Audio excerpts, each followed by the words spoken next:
मैं आज भी कह रहा हूं कि अगर कोई अपराधी किसी निर्दोष व्यापारी को मारेगा, किसी राह चलती हुई बहन और बेटी की इज्जत के साथ खिलवाड़ करेगा, तो फिर उसके खानदान को तय करना होगा कि उसको इस धरती पर रहना है कि नहीं रहना है। तो हम तब भी तय करेंगे और हम इस प्रकार की अराजकता प्रदेश के अंदर नहीं फैलने देंगे, क्योंकि अराजकता के लिए प्रदेश में कोई जगह नहीं होगी।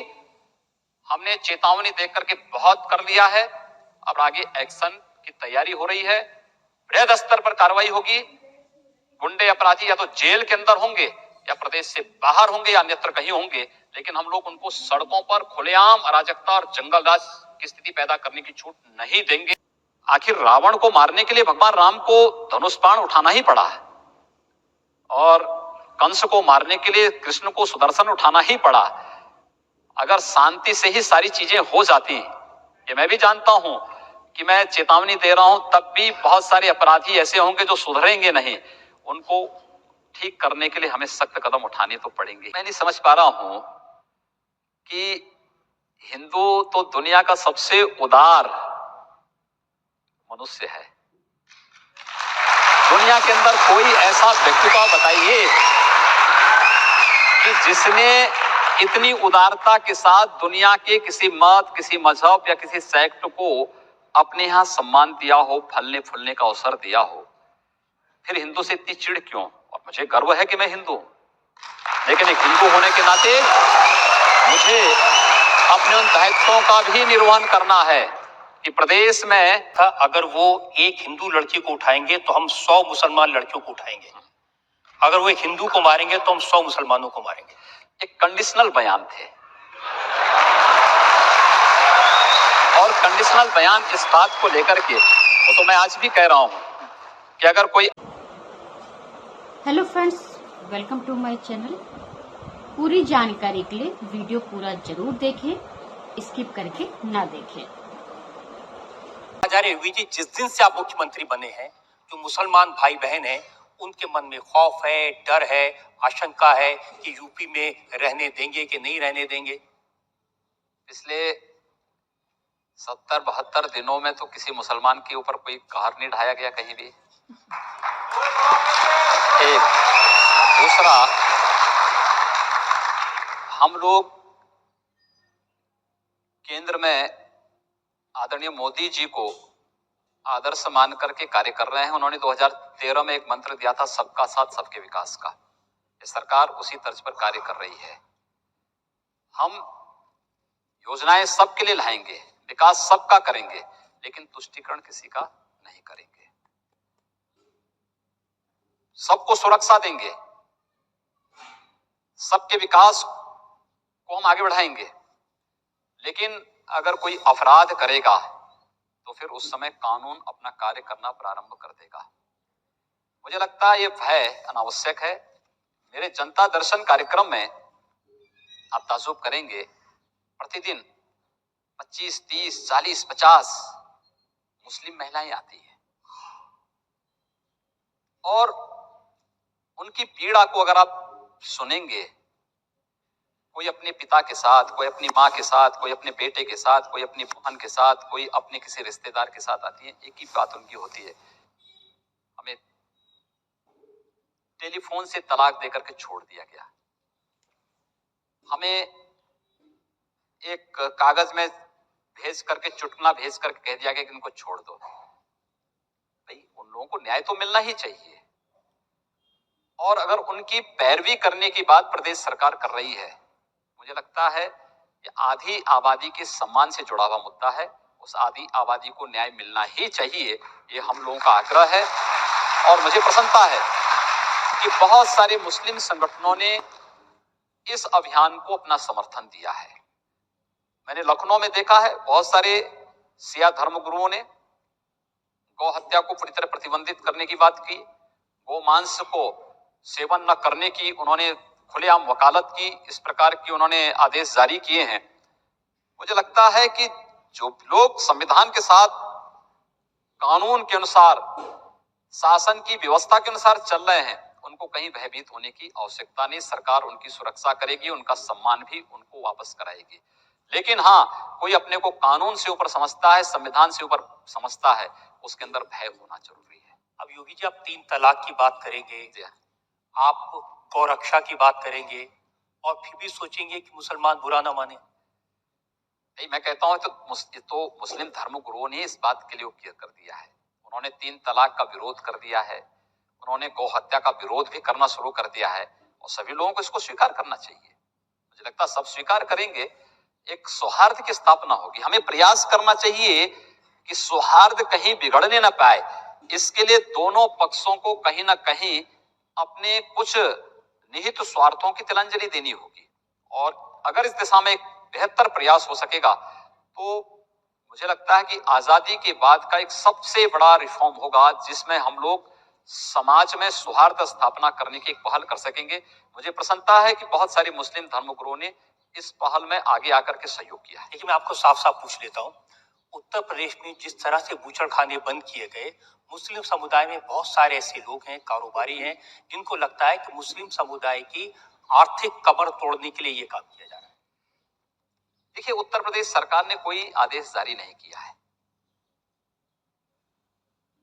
एनजीटी और सुप्रीम कोर्ट ने इस संबंध में पहले से ही कुछ आदेश जारी किए थे, कुछ डायरेक्शन जारी किए थे। हम लोगों ने तो प्रशासन से कहा कि भाई देखो, ये जो आदेश हैं आप इसको लागू करवाइए। कुछ लोग आनाकानी करने का प्रयास कर रहे थे, हमने कहा भी कुछ नहीं, अगर न्यायालय ने कह दिया है तो इसमें फिर इफ बट का प्रश्न ही नहीं उठता। अब इसको लागू करिए, 24 घंटे के अंदर सब कुछ लागू हुआ। मेरे पास माननीय मुख्यमंत्री जी ने जो कहा है, एक एक बात को गौर से सुनिए। मुख्यमंत्री जी ने जो कहा है वो सही है या गलत है, आप सभी कमेंट करके जरूर बताएं। माननीय मुख्यमंत्री जी को क्या कहना चाहिए था, क्या नहीं कहना चाहिए था, माननीय मुख्यमंत्री जी ने क्या सही कहा है, क्या गलत कहा है, आप सभी अपनी राय जरूर दें। तो आप सभी ये जरूर बताएं। हाँ कि भाई देखो, ये जो आदेश हैं आप इसको लागू करवाइए। कुछ लोग आनाकानी करने का प्रयास कर रहे थे, हमने कहा भी कुछ नहीं, अगर न्यायालय ने कह दिया है तो इसमें फिर इफ बट का प्रश्न ही नहीं उठता। अब इसको लागू करिए, 24 घंटे के अंदर सब कुछ लागू हुआ। मेरे पास तमाम लोग आए थे, इस पेशे से जुड़े हुए लोग आए थे, उसमें दोनों प्रकार के लोग थे। लोगों ने कहा साहब, मैंने कहा यार बताओ कि आखिर हमारा आदेश कहां पे है। ये तो एनजीटी और सुप्रीम कोर्ट ने कहा है, सुप्रीम कोर्ट के आदेश का हम पालन कर रहे हैं। अगर हम पालन न करें तो हमारे सारे अधिकारी जेल चले जाएंगे, तो क्या हम अधिकारियों को जेल भिजवाएं अपना? हम अधिकारियों को जेल नहीं जाने देंगे, लेकिन कानून के अनुसार प्रदेश को चलाएंगे भी। अब पिछली सरकार भी तो चुपचाप बैठी थी इस कानून के ऊपर। पिछली सरकार में इस सरकार में यही अंतर है कि पिछली सरकार में प्रशासन अधिकारी, chief secretary, principal secretary, director, special secretary को घंटों कोर्ट में खड़ा होना पड़ता था, अपमानित होना पड़ता था। इस सरकार में ऐसी कोई नौबत नहीं आई है और आगे भी नहीं आएगी, कतई नहीं आने देंगे हम लोग। न्यायालय का कोई आदेश है, न्यायालय का सम्मान होगा, लेकिन अनावश्यक रूप से हमारे अधिकारी कोर्ट के कटघरे में खड़े होने के लिए नहीं जाएंगे। लेकिन ये आपकी जो रेपुटेशन है, सिर्फ यहाँ नहीं है, अमेरिका तक, न्यूयॉर्क टाइम्स में खबर छपी, हफिंगटन पोस्ट है उसमें खबर छपी। उन्होंने लिखा कि योगी आदित्यनाथ का मुख्यमंत्री बनने का मतलब है भारतीय जनता पार्टी हिंदू वोट का कंसोलिडेशन करना चाहती है। मैं नहीं समझ पा रहा हूं कि हिंदू तो दुनिया का सबसे उदार मनुष्य है। दुनिया के अंदर कोई ऐसा व्यक्तित्व बताइए कि जिसने इतनी उदारता के साथ दुनिया के किसी मत, किसी मजहब या किसी सेक्ट को अपने यहां सम्मान दिया हो, फलने फूलने का अवसर दिया हो।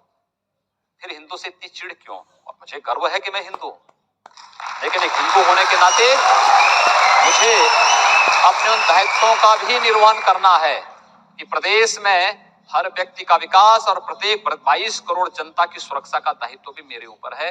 मुझे ये करना है। हमारा मंत्रिपरिषद और इस मंत्रिमंडल से जुड़ा प्रत्येक सदस्य उसके लिए पूरी तरह प्रतिबद्ध होकर के कार्य करेगा।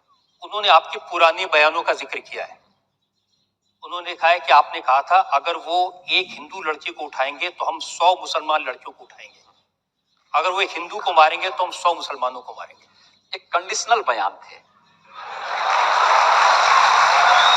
और कंडीशनल बयान इस बात को लेकर के, वो तो मैं आज भी कह रहा हूं कि अगर कोई अपराधी किसी निर्दोष व्यापारी को मारेगा, किसी राह चलती हुई बहन और बेटी की इज्जत के साथ खिलवाड़ करेगा, तो फिर उसके खानदान को तय करना होगा कि उसको इस धरती पर रहना है कि नहीं रहना है।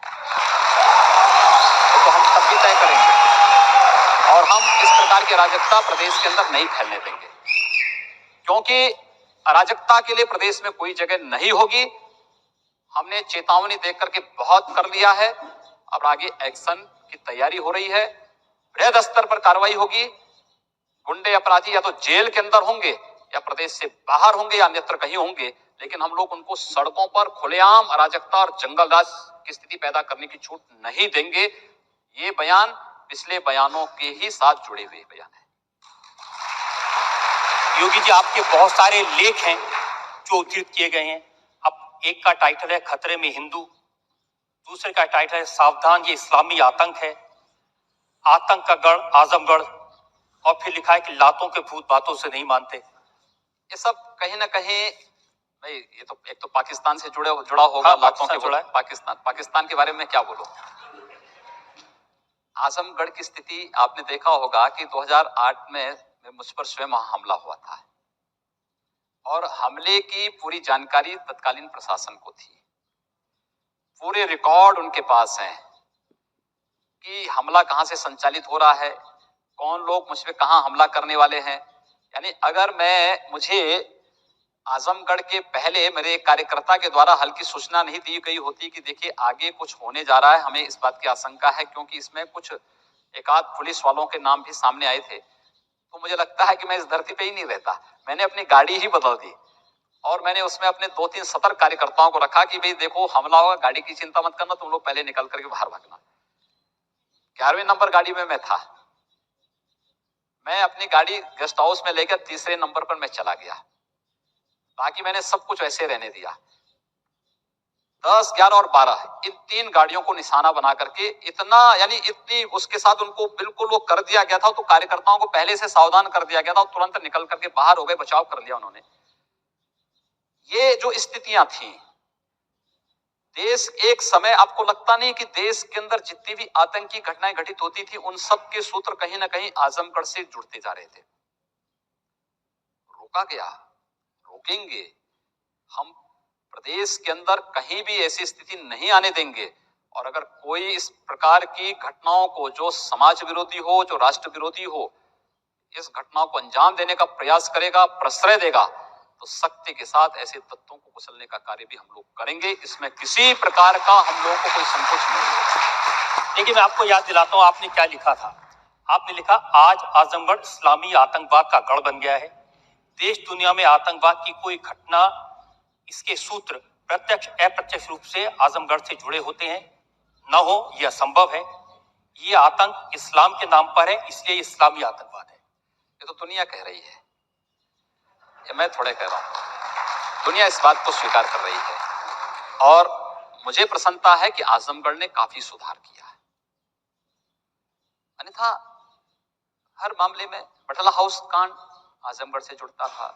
देश के अंदर कहीं कोई घटना विस्फोट होता था, उसमें सूत्र वहां से जुड़ते थे और उसी में तमाम इस देश के सेकुलरिस्ट वहां जाकर के ऐसे तत्वों को प्रश्रय भी देते थे। तो ये जो स्थितियां थी, देखिए आखिर रावण को मारने के लिए भगवान राम को धनुष बाण उठाना ही पड़ा और कंस को मारने के लिए कृष्ण को सुदर्शन उठाना ही पड़ा। अगर शांति से ही सारी चीजें हो जाती, ये मैं भी जानता हूं कि मैं चेतावनी दे रहा हूं, तब भी बहुत सारे अपराधी ऐसे होंगे जो सुधरेंगे नहीं। उनको ठीक करने के लिए हमें सख्त कदम उठाने तो पड़ेंगे ही, और मैं इस बात को जानता हूं और अंततः उसी निष्कर्ष पर हम लोग पहुंचेंगे और ये होगा।